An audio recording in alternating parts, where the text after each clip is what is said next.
Hi everyone, ഇന്ന് ഞാൻ തയ്യാറാക്കുന്നത് ഒരു സൂപ്പർ ഹെൽത്തി സ്നാക്കാണ്. ഒരു 10 മിനിറ്റിനുള്ളിൽ നമുക്ക് തയ്യാറാക്കിയെടുക്കാൻ പറ്റുന്നൊരു ഈന്തപ്പഴം പ്രോട്ടീൻ ബാറാണ്. പൂർണ്ണമായും നാച്ചുറൽ ഇൻഗ്രീഡിയൻസിൽ തയ്യാറാക്കിയെടുക്കുന്ന ഈ ഒരു ഐറ്റം കുട്ടികൾക്കും മുതിർന്നവർക്കും ഡയറ്റ് എടുക്കുന്നവർക്കും ജിമ്മിന് പോകുന്നവർക്കും എല്ലാവർക്കും ഒരു ഹെൽത്തി ആയിട്ടുള്ള സ്നാക്കായിരിക്കും.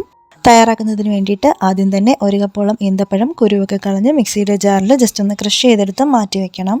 1/2 കപ്പ് വീതം ബദാമും പിസ്താഷ്യം നിലക്കടലയും ചോപ്പ് ചെയ്ത് മാറ്റി വെച്ചിട്ടുണ്ട്. ഇനി ഒരു പാൻ ചൂടാക്കി അതിലേക്ക് 1 ടേബിൾ സ്പൂണോളം നെയ്യ് ഒഴിച്ച ശേഷം അതിലേക്ക് നമ്മൾ ക്രഷ് ചെയ്ത് മാറ്റി വെച്ചിട്ടുള്ള ഈന്തപ്പഴം ചേർത്ത് കൊടുത്ത ശേഷം മീഡിയം ടു ലോ ഫ്ലെയിമിൽ നന്നായിട്ടൊന്ന് സോട്ട് ചെയ്തെടുക്കാം. ഒരു 2-3 മിനിറ്റൊക്കെ തന്നെ മതിയാവും. ഈന്തപ്പഴം നന്നായിട്ടൊന്ന് സോഫ്റ്റായി വരുന്നത് വരെ സോട്ട് ചെയ്തെടുത്താൽ മതിയാവും. നല്ല സോഫ്റ്റായിട്ടുള്ള ഈന്തപ്പഴമാണ് നിങ്ങൾ എടുക്കുന്നതെന്നുണ്ടെങ്കിൽ വളരെ പെട്ടെന്ന് തന്നെ ഏകദേശം 1 മിനിറ്റിനകത്ത് തന്നെ നല്ല സോഫ്റ്റായി വരും. ഞാനിപ്പോൾ എടുത്തിട്ടുള്ള ഈന്തപ്പഴം അത്യാവശ്യം ഹാർഡായിട്ടുള്ളതായിരുന്നു, അതുകൊണ്ട് ഒരല്പം സമയമെടുക്കും. ഈ ഒരു പ്രോട്ടീൻ ബാർ തയ്യാറാക്കുന്നതിന് വേണ്ടിയിട്ട് നിങ്ങൾക്ക് ഇഷ്ടമുള്ള നട്ട്സൊക്കെ എടുക്കാം കേട്ടോ. ഞാനിപ്പോൾ എടുത്തിട്ടുള്ളത് ബദാമും പിസ്താഷ്യം നിലക്കടലയും മാത്രമാണ്. ഇതിലേക്ക് നമുക്ക് സീഡ്സ് ഒക്കെ വേണമെങ്കിലും ചേർത്ത് കൊടുക്കാൻ പറ്റും. Sunflower seed, pumpkin seed, watermelon സീഡൊക്കെ ചേർത്ത് കൊടുക്കാൻ പറ്റും. അതുപോലെ തന്നെ ഡെസിക്കേറ്റഡ് കോക്കനട്ട് ചേർക്കുകയാണെന്നുണ്ടെങ്കിലും നല്ല ടേസ്റ്റ് ആയിരിക്കും. ഈന്തപ്പഴം ഇപ്പോൾ നന്നായിട്ട് സോഫ്റ്റായിട്ട് വന്നിട്ടുണ്ട്. ഇനി ഇതിലേക്ക് നമ്മൾ നേരത്തെ തന്നെ ചോപ്പ് ചെയ്ത് മാറ്റി വെച്ചിട്ടുള്ള നട്ട്സൊക്കെ ഒന്നൊന്നായി ചേർത്ത് കൊടുത്ത് നന്നായിട്ടൊന്ന് മിക്സ് ചെയ്തെടുക്കണം. ഇതിലേക്ക് കാഷ്യൂനട്ടും റൈസിൻസും ഒക്കെ ആവശ്യമുണ്ടെന്നുണ്ടെങ്കിലും അതും ചേർത്ത് കൊടുക്കാൻ പറ്റും. ഞാനിതിപ്പോൾ ഒരു ചെറിയ ക്വാണ്ടിറ്റിയിലാണ് തയ്യാറാക്കിയെടുക്കുന്നത്. നിങ്ങളിത് വലിയ ക്വാണ്ടിറ്റിയിലാണ് തയ്യാറാക്കാനായിട്ട് ഉദ്ദേശിച്ചിട്ടുള്ളതെന്നുണ്ടെങ്കിൽ നമ്മൾ എടുക്കുന്ന ഇൻഗ്രീഡിയൻസ് എല്ലാം ഇരട്ടിയായിട്ട് എടുക്കാൻ വേണ്ടിയിട്ട് ശ്രദ്ധിക്കണം. അതുമാത്രമല്ല, ആദ്യം തന്നെ നട്ട്സൊക്കെ ഡ്രൈ റോസ്റ്റ് ചെയ്ത് എടുത്ത് മാറ്റി വെക്കാൻ വേണ്ടിയിട്ട് ശ്രദ്ധിക്കുക. അതിനുശേഷം മാത്രം ഈന്തപ്പഴം നെയ്യ് ചേർത്ത് സോഫ്റ്റാക്കി എടുത്താൽ മതിയാവും. അതൊന്ന് നന്നായിട്ട് സോഫ്റ്റായി വന്നതിന് ശേഷം വീണ്ടും നമ്മൾ ഈ ചെയ്തതുപോലെ തന്നെ നട്ട്സൊക്കെ ചേർത്ത് കൊടുത്ത് നന്നായിട്ട് മിക്സ് ചെയ്ത് യോജിപ്പിച്ചെടുത്താൽ മതിയാവും. ശേഷം ഇത് ഷേപ്പാക്കി എടുത്ത് ഒരു എയർ ടൈറ്റ് കണ്ടെയ്നറിൽ സൂക്ഷിച്ചു കഴിഞ്ഞാൽ എത്ര നാൾ വേണമെങ്കിലും നമുക്കിത് കേടുകൂടാതെ സൂക്ഷിച്ച് വെക്കാൻ പറ്റും. ദിവസവും രാവിലെ ഇതിൽ നിന്നും 1 ബോൾസ് കഴിച്ചാൽ മാത്രം മതി. നല്ലൊരു എനർജി ബൂസ്റ്ററാണ്.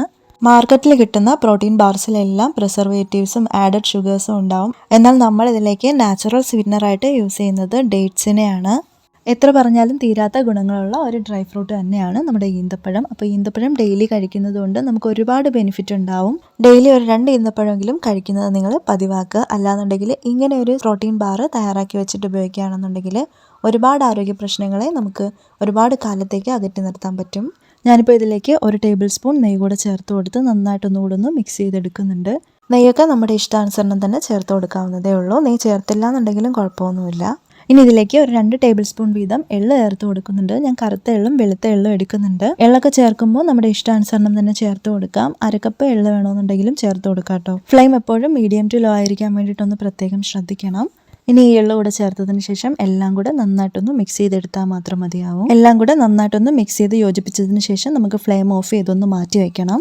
ഫ്ലെയിം ഓഫ് ചെയ്തതിന് ശേഷം ചൂടാറുന്നത് വരെ ജസ്റ്റ് ഇതുപോലെ തന്നെ ഒന്ന് മിക്സ് ചെയ്ത് കൊടുത്തുകൊണ്ടിരിക്കുക. എൻ്റെ ചാനൽ ഇതുവരെയും സബ്സ്ക്രൈബ് ചെയ്യാതെ കാണുന്നവരാണെന്നുണ്ടെങ്കിൽ പ്ലീസ് ഒന്ന് സബ്സ്ക്രൈബ് ചെയ്യുക. തൊട്ടടുത്ത് കാണുന്ന ബെല്ലൈക്കനിലെ ഓൾ എന്ന ഓപ്ഷനും ഓൺ ആക്കാൻ മറക്കല്ലേ. ഞാൻ അപ്ലോഡ് ചെയ്യുന്ന വീഡിയോസിൻ്റെ നോട്ടിഫിക്കേഷൻസ് കൃത്യമായി നിങ്ങളിലേക്ക് എത്താനായി അത് സഹായിക്കും. ഇതിൻ്റെ ചൂടൊക്കെ ഇപ്പോൾ അത്യാവശ്യം ഒന്ന് മാറിക്കിട്ടിയിട്ടുണ്ട്. ഇനി ഇത് നമുക്ക് ഇഷ്ടമുള്ള ഷേപ്പിലേക്ക് മാറ്റാം. നമുക്കിത് ഏത് ഷേപ്പിൽ വേണമെങ്കിലും കട്ട് ചെയ്തെടുക്കാം. ഇത് റൗണ്ട് ബോൾസ് ആയിട്ട് നമുക്ക് ഉരുട്ടിയെടുക്കാനും പറ്റും. ഞാനിപ്പോൾ എടുക്കുന്നതെന്ന് വെച്ചാൽ വീഡിയോയ്ക്ക് ഒരു ഭംഗിക്ക് വേണ്ടിയിട്ട് ഞാനിങ്ങനെ റൗണ്ട് ഷേപ്പിൽ കട്ട് ചെയ്തെടുക്കാനാണ് ഉദ്ദേശിച്ചിട്ടുള്ളത്. അതിന് വേണ്ടിയിട്ട് ഞാനൊരു സേവനാഴിയിലേക്ക് നെയ്യ് തടവി എടുത്തിട്ടുണ്ട്. ഇതിലേക്ക് ഇനി ഇത് ഫുള്ളായിട്ട് അങ്ങ് ഇട്ട് കൊടുക്കുക. ഇത് ഫുള്ളായിട്ട് ഇട്ട് കൊടുത്തതിന് ശേഷം നമുക്കിതിൻ്റെ ബാക്ക് കൊണ്ട് നന്നായിട്ടൊന്ന് പ്രസ് ചെയ്തെടുത്താൽ മാത്രം മതിയാവും. അപ്പോഴേക്കും ഇത് ഷേപ്പായി കിട്ടിയിട്ടുണ്ടാവും. അല്ലാന്നുണ്ടെങ്കിൽ ഒരു 10-15 മിനിറ്റ് ഒന്ന് ഫ്രിഡ്ജിൽ വെച്ചതിന് ശേഷം എടുത്താലും മതിയാവും. അപ്പോഴേക്കും നല്ല ഷേപ്പായിട്ട് തന്നെ ഇത് കിട്ടിയിട്ടുണ്ടാവും. ശേഷം നമുക്കിത് കട്ട് ചെയ്ത് ഉപയോഗിക്കാം. വീഡിയോ ഇഷ്ടമായിട്ടുണ്ടെങ്കിൽ തീർച്ചയായിട്ടും ലൈക്ക് ചെയ്യാനും കമൻറ്റ് ചെയ്യാനും സബ്സ്ക്രൈബ് ചെയ്യാനും ഒന്നും മറന്നു പോവല്ലേ. അപ്പം നെക്സ്റ്റ് ഒരു യൂസ്ഫുൾ ആയിട്ടുള്ള വീഡിയോ ആയിട്ട് കാണുന്നത് വരയ്ക്കും thank you for watching and stay tune my channel.